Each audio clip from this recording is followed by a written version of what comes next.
Hey, this is David. I'm in the Kyser warehouse, and we're continuing our journey and learning how to use the Kyser Quick Change Capo. It's been a fun experience just beginning to share some ideas of, if I've just gotten a capo maybe in the last few weeks, what can I do with this thing? And so we've explored all the different things that a capo can bring to our playing, beginning with just finding some new keys maybe to play songs in that maybe we couldn't sing before because we didn't really know how to play in another key, but we can use a capo to achieve that. Or maybe just finding some new voicings on our guitar by moving the capo up and just experimenting with some of our favorite chord progressions. We've also talked about how to find our way up and down the fretboard by knowing the notes on the 4th, 5th, and 6th strings, and how that gives us a shortcut to finding places we can play quickly with a capo. And then the last time we just explored, what do I do if I'm an acoustic 2 player, but I don't want to play the same thing as the acoustic 1 player, whether that's in a band or in a duo. And we explored some of those things. So be sure to check those out. Right now, though, what I'd like to talk to you about is another capo that Kyser has, and it's called the Kyser Drop-D Capo. And as you look at this capo, you'll see that there's a cutout over the 6th string. There's literally a little hole cut out so that the pad cannot press down the 6th string E. And you're thinking, well, why would you do that? Well, let me explain that. When we call it a drop-D capo, that comes from the idea of having a D chord, but that 4th string D is not that low like on an E chord, got that nice beefy low bass. Or on a G chord, nice beefy low bass. When we get to D sometimes and we're like, man, I wish D could have a little more gut. And so the idea of drop D is to basically take the E string, the top E string, and tune it down to D. So I'm gonna literally tune it to match my 4th string D, just an octave down. Now, when I play my D chord, with that included,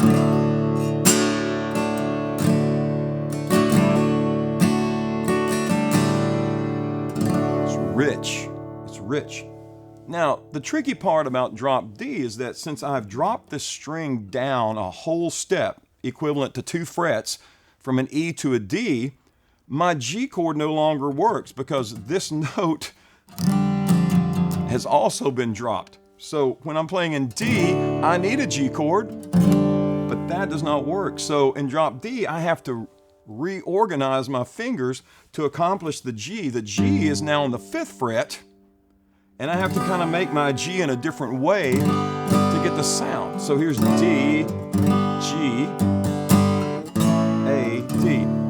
Which you could do that, but we're not really talking about how to do drop D tuning. We're talking about how do I get that sound without having to detune my guitar maybe. So I'm going to tune this string back up to E, and I'm going to use what we're calling the drop-D capo. So what does the drop-D capo do? It basically imitates the idea of tuning this string down by moving all the rest of the strings up with the capo. So instead of moving my 6th string E down a step, or the equivalent of 2 frets, I'm leaving it where it is, and I'm putting the drop-D capo on and moving it up 2 frets, a whole step. So now I still have that rich tone. Now I can use a normal G, A sus,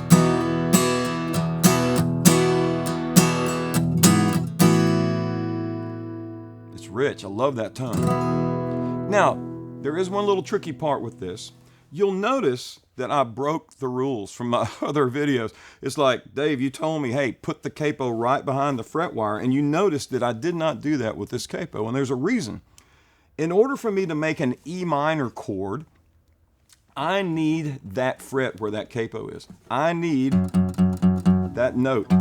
So I am sneaking my finger in just in that little bit of a gap. I'm going to give myself even just a touch more gap. So there's the D chord. Here is the E minor, which is really an E minor 7. I'm just using 2 fingers there. If you want to bring the pinky in, you can. but that gives me my E minor chord. Otherwise, I'm good to go. So now this sounds like I'm in the key of E, though it kind of simulates drop D. So a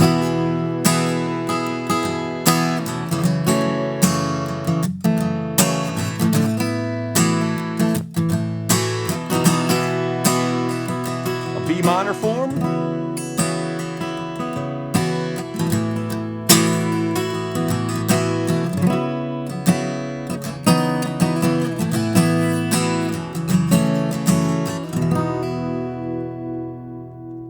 So that gives us that emulation of drop D.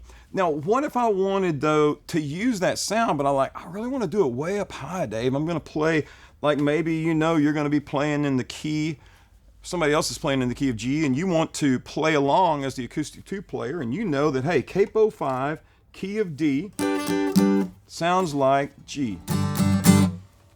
But this is the drop D capo, and this low E string is still ringing. If I play that, that is not going to sound good in the mix. So how do I fix that problem?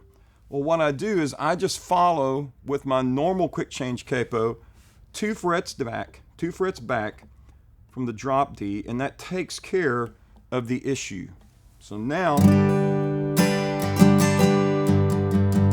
literally I have a G note, 3rd fret, 6th string, on top of the G chord here. So let's walk that backwards real quick just to make sure that makes sense. You'll notice there is a fret, an open fret between this capo, the full capo, and the drop D.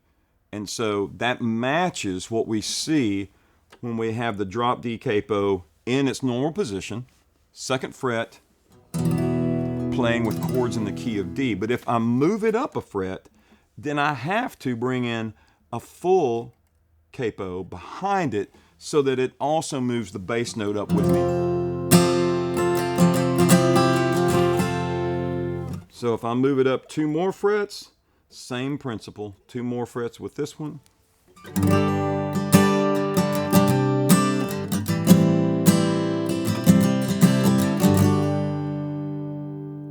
So just get that idea in your head that if I'm using the drop D capo or the next capo I'm going to introduce you to in the next session, the shortcut capo, I always need to have this other capo behind it in order for those D chord forms to work.